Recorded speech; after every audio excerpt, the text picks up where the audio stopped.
Assalamualaikum warahmatullahi taala wabarakatuh. Minggu ini kita akan belajar yang berkaitan dengan penerapan teori penawaran. Materi yang akan kita bahas pada prinsipnya adalah apa itu hakikat jumlah yang ditawarkan, bagaimana bentuk fungsi penawaran, bentuk kurva penawaran, dan kapan kurva penawaran itu bergeser atau mengalami pergerakan. Kita juga akan melihat elastisitas penawaran dan bagaimana keputusan manajerial terkait dengan elastisitas penawaran. Hakikat jumlah yang ditawarkan adalah jumlah dari suatu komoditi yang ingin dijual oleh perusahaan. Tentu saja jumlah yang ditawarkan mungkin tidak sama dengan jumlah yang dijual. Oke. Nah, kalau kita lihat jumlah yang dijual sama dengan jumlah yang dibeli konsumen, sehingga keduanya disebut sebagai jumlah yang dipertukarkan. Oke, jadi kalau misalnya jumlah yang dijual sama dengan jumlah yang dibeli konsumen, sehingga keduanya disebut sebagai jumlah yang dipertukarkan. Pertanyaannya, apa yang menentukan jumlah yang ditawarkan? Tentu saja harga komoditi tersebut. Ya. Kemudian yang kedua adalah biaya dan harga faktor produksi. Ya. Misalnya katakan kita memproduksi contoh kasus sepatu aja ya, yang sederhana. Fungsi dari ya misalnya harga sepatu lah misalnya gitu ya. Biaya sepatu, kemudian labor gitu ya. Nah, labor itu maksudnya tenaga kerja. Nah, ini adalah harga faktor produksi. Oke. Nah, harga faktor produksi itu ini labor tadi. Kemudian harga komoditi lain atau yang merupakan nanti apakah dia substitusinya ataupun komplemennya ya. Kemudian tujuan perusahaan atau goal, dan yang terakhir adalah tingkat teknologi. Jadi kelima ini yang merupakan yang menentukan jumlah yang akan ditawarkan. Kita lihat schedule dan kurva penawaran. Kalau hukum penawaran itu merupakan sebuah hipotesis dasar ekonomi yang menyatakan bahwa kebanyakan komoditi di mana semakin tinggi harganya maka semakin besar jumlah yang ditawarkan. Dalam yang artian lainnya adalah ceteris paribus. Artinya kalau kita sebagai sebuah perusahaan, ketika harga produk kita itu lebih tinggi, maka kita sebagai produsen akan menawarkan jumlah barang yang lebih banyak. Itu maknanya. Nah, kurvanya itu berselop positif. Nah, seperti ini. Katakan ini titik A dan ini titik B gitu ya. Oke. Nah, pada saat P1, maka jumlah barang yang diminta adalah harusnya Q1 ini, Q1 misalnya. Kemudian pada saat harga naik ke P2, maka jumlah barang yang ditawarkan adalah Q2. Ini Q2 lah ya, biar seragam. Ya, jadi ketika harga berubah, maka dia akan bergerak dari titik A ke titik B. Ini yang kita sebut sebagai pergerakan. Oke. Jadi ini kita ganti aja Q1 dan Q2 ya. Nah, secara umum fungsi persamaannya kita tulis seperti ini. B ini adalah slope-nya ya. Slope-nya nanti kita lihat slope itu yang mana. Oke, ada dua cara menggambarkan hubungan antara komoditi yang ditawarkan dengan harganya ya. Pertama dengan melihat kurva penawaran dan yang kedua adalah dengan schedule penawaran. Nah, kita harus ingat bahwasanya pergerakan kurva atau pergerakan titik A ke titik B dan ke titik C ini semua disebabkan karena harganya yang berubah. Ya, jadi pergerakan kurva penawaran hanya disebabkan oleh harga komoditi tersebut. Jadi ini dia, jadi ketika harga naik maka Q-nya juga akan naik dan seterusnya. Kalau schedule penawaran kita bisa gambarkan dalam bentuk tabel seperti ini. Kalau kita lihat titik A itu adalah harganya P1 dengan kuantiti Q1. Pada saat harga pada titik B yaitu pada saat harga P2 maka kuantiti yang ditawarkan sebesar Q2. Begitu juga untuk titik C pada tingkat harga P3 maka kuantiti yang ditawarkan sebesar Q3 dan seterusnya ya. Ini dia dalam bentuk schedule penawaran maupun kurva penawaran. Nah, kita lihat pergerakan dan pergeseran kurva penawaran. Ini pada prinsipnya sama aja dengan fungsi permintaan sebelumnya kita sudah pelajari ya. Kalau kita lihat fungsinya yang ini adalah harganya sendiri. Nah, kalau setelah tanda garis ini berarti ini hanya menyebabkan move ya, bergerak di sepanjang kurva, bergerak, sedangkan yang lain faktornya adalah menyebabkan bergeser. Oke. Nanti kita lihat secara detail. Nah, kurvanya itu kalau kita lihat seperti ini. Nah, ini ketika delta P, artinya ketika P berubah, maka pergerakannya itu hanya di sepanjang kurva, misalnya titik A ke titik B gitu. Sedangkan selain perubahan P, maka kurva tidak bergerak tapi bergeser. Bergeser itu bisa ke kanan dan bisa ke kiri, tergantung dari apakah pergeseran, apakah perubahan selain harga itu turun atau naik. Contoh misalnya harga input nih, ini kalau kita lihat harga input, artinya ketika harga faktor produksi naik, maka perusahaan akan merespon dengan mengurangi input kan. Ketika inputnya berkurang, maka menyebabkan Q akan turun. Berarti dia bergeser ke kiri, gitu ya. Oke. Nah, beda kalau misalnya harga inputnya turun, maka supply-nya bisa bergeser. Ini kita gambar supply 0, ini supply 1, ini supply 2 ya. Jadi perubahan yang sebelah ini itu menyebabkan kurvanya bergeser, bisa ke kiri, bisa ke kanan, tergantung dari perubahannya. Oke, kemudian tujuan perusahaan, teknologi maupun harga komoditi lain. Harga komoditi lain itu maksudnya bisa substitusi atau komplement. Nah, kita lihat harga produknya sendiri penjelasannya. Ketika harga naik, itu akan menyebabkan kurva bergeser di sepanjang kurva. Ya, seperti ini tadi ya. Kemudian harga faktor produksi I. Nah, ketika harganya naik, yang tadi saya jelaskan sebelumnya, maka kurva AS itu supply itu bergeser ke kiri. Tapi kalau ketika harganya turun, maka supply-nya bisa bergeser ke kanan. Kemudian harga komoditi lain, ketika harganya naik maka kurvanya bergeser ke kanan. Sedangkan kalau harga komoditi lain turun, maka kurvanya bergeser ke kiri. Sasaran perusahaan juga sama, ya, ketika tujuannya itu maksimisasi keuntungannya lebih besar, maka kurva supply-nya bisa bergeser ke kanan. Begitu juga dengan teknologi.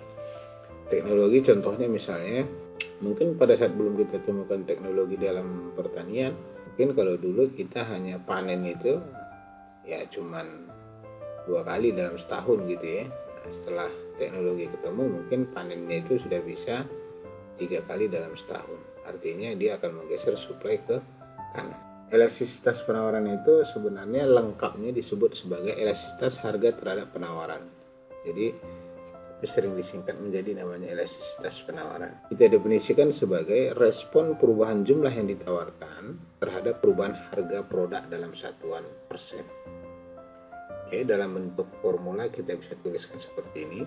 Sebenarnya sama aja dengan demand kemarin ya, hanya di sini supply. Oke, jadi kita tulis seperti ini. Ukurannya juga sama, hanya dia dalam bentuk karena slope-nya positif, maka dia tidak perlu absolut ya. Jadi elastisitas supply itu lebih besar dari 1, kita sebut elastis, sama dengan 1 unitary elastis, sedangkan lebih kecil dari 1 namanya inelastis. Asumsikan misalnya penawaran itu fungsi hanya dari P seperti ini, berarti yang sebelah kanannya hanya P, price, harganya sendiri. Nah, kalau kita gambarkan seperti ini, titik A ini titik B misalnya ya. Ini delta Q, ini delta P. Nah, seperti ini delta Q. Artinya ini memiliki slope positif. Slope positif itu dalam matematik namanya increasing ya. Increasing itu maksudnya ketika Q kita ataupun ketika Q kita tambah atau sebaliknya ya, P naik maka Q akan bergeser ke meningkat menjadi Q2. Jadi ini artinya slope yang bertanda positif. Kalau dalam matematik ya misalnya begini. XY gitu ya. Jadi kenaikan tambahan X gitu ya. X1 ke X2 ya, ini akan menyebabkan Y1 ke Y2 gitu. Ini increasing. Oke. Dalam bentuk elastisitas slope ini sebenarnya ini ya, kita gambarkan seperti ini. Jadi ini adalah turunan pertama dari fungsi ini nanti. Turunan pertama dari fungsi ini. Kemudian kita kalikan dengan rata-rata harga ataupun dibagi dengan rata-rata kuantiti yang ditawarkan. Contoh kasus kalau kita lihat misalnya seperti ini. Kita buat contohnya, fungsi penawaran itu fungsi dari harganya sendiri, harga input dan harga barang lain. Nah, ada 3 variabel ya. Oke. 3 variabel yang menentukan fungsi yang ditawarkan. Sebuah perusahaan di industri manufaktur memiliki persamaan penawaran secara umum ditulis seperti ini. Ini contoh kasus ya, contoh kasus misalnya gitu ya. Nah, di mana QS adalah jumlah HP Xeon yang ditawarkan, PS-nya adalah harga HP Xeon, PL adalah HP merek lain, dan P adalah harga faktor produksi dalam satuan juta rupiah per tahun. Dari informasi kita ketahui bahwasanya pada tahun 2020 harga rata-rata HP Xeon di Jakarta itu 2 juta. Sedangkan harga HP merek lain itu 1,2 juta. Di mana rata-rata harga faktor produksi adalah 10 juta per tahun. Pertanyaannya, tentukan fungsi penawaran, kuantitas penawaran, gambarkan fungsinya, dampak dari kenaikan harga komoditas atau komoditi lain, dan tentukan elastisitas penawarannya. Ada 5 pertanyaan. Oke, pertama kita lihat fungsi penawarannya seperti ini. Jadi untuk menentukan fungsi penawarannya secara umum, semua angka yang P dan PL kita substitusikan. Sehingga muncul fungsinya seperti ini. Misalnya gini, P kan tadi 10 ya, 10 ini apa? Harga input kan nih. Harga input 10, 1,2 itu adalah harga HP merek lain. Jadi dapat fungsinya seperti ini. QS sama dengan 7 tambah 2,5 PS. Jumlah yang ditawarkan HP Xeon itu adalah tinggal kita masukkan berapa harga HP Xeon, 2 juta. Berarti kita masukkan 7 tambah 2,5 kali 2, yaitu 12. Inilah jumlah HP Xeon yang ditawarkan. Kalau gambarkan fungsinya berarti kita berandai-andai. Ya. Kita ambil yang ini, kita asumsikan kayak kemarin. Misalnya kita asumsikan QS. QS-nya sama dengan 0. Nah ini. Berarti kita dapat PS-nya 2,8 minusnya di sini. Ini tentu kalau mau bagus ya pakai kertas berukuran ya. Ini kita buat di sini aja kira-kira ya. Kemudian ketika harganya 0, PS 0, maka yang ditawarkan sama dengan 7. Nah, seperti ini. Berarti 7-nya di sini. Nah, sekarang kita asumsikan misalnya pada saat harga 2, nah tinggal masukkan 2 di sini ya. Berarti dapatnya 12. Berarti ini titiknya 12 dan seterusnya. Nah, kemudian kita hubungkan titik-titiknya ini menjadi satu kurva garis lurus seperti ini. Jadi inilah gambar kurva fungsi penawaran. Nah, pertanyaan keempat, dampak dari kenaikan harga substitusi. Ini yang keempat ya, dampak kurva. Gambarkan kurva dampak dari kenaikan harga substitusinya atau komoditi lain. Oke, logikanya begini. Jika harga merek HP lain meningkat, ya, mereka tadi kan bersubstitusi ya. Jadi IS ini HP Xeon, ini HP lain. Oke. Jadi merek HP lain naik, berarti kita buat dulu P lain di sini. Tentu ketika harga HP lain meningkat, maka demand terhadap HP lain itu akan turun. Kan gitu. Nah, sehingga perusahaan HP Xeon akan meresponnya dengan menawarkan jumlah yang lebih besar pada tingkat harga yang sama. Jadi secara umum maka perusahaan pesaingnya akan meningkatkan jumlah yang ditawarkan sehingga pada tingkat harga yang sama jumlah HP Xeon yang ditawarkan bergeser ke kanan. Jadi dari sini. Nah, kira-kira begini. Dari gambar dari S0 ke S1. Jadi itu dampak dari kenaikan harga barang substitusinya. Nah, kemudian kita hitung elastisitas penawarannya. Elastisitas penawarannya tentu kita ambil fungsi penawarannya tadi ya, seperti ini tadi ya. Berarti tinggal kita hitung DQD turunan pertama I terhadap P. Berarti di sini dapatnya 2,5. Nah ini ya, angka ini, oke. Kemudian P-nya tadi berapa? Nah kita lihat, P-nya tadi 2 ya. Nah di sini harganya tadi 2, oke. 2 juta ini maksudnya. Ini 2 juta ya. Kemudian harganya 2 juta. Jumlah ditawarkan tadi berapa? Kita lihat lagi di sini. 12. Nah, ini ya. Berarti dapatnya berapa? Nah, 5/12 dapatnya 0,417. Artinya kalau kita baca ya, ini menunjukkan bahwa pada saat harga produk meningkat sebesar 1%, ceteris paribus akan direspon oleh perusahaan dengan menaikkan jumlah yang ditawarkan kurang dari 1%. Nah, tadi 1% ya. Tapi perusahaannya menambah jumlah yang ditawarkan itu kurang dari 1% atau sebesar 0,417%. Dalam konteks ini kita ketahui bahwa elastisitas penawaran produk perusahaan tersebut adalah inelastis karena lebih kecil dari 1. Oke? Setelah kita lihat bagaimana keputusan manajerial. Ya. Salah satu faktor penting dalam penawaran adalah tadi kita sudah jelaskan terkait dengan kemajuan teknologi. Nah, artinya bahwasanya teknologi sangat diperlukan perusahaan terutama dalam bentuk inovasi produk. Ya, inovasi produk yang harus selalu dilakukan perusahaan untuk bersaing dengan kompetitornya. Ya. Kemudian kita lihat jika elastisitas harga pesaing atau produk substitusi adalah elastis, maka penurunan harga pesaing haruslah diikuti oleh perusahaan sejenisnya untuk tetap mempertahankan revenue dari perusahaan.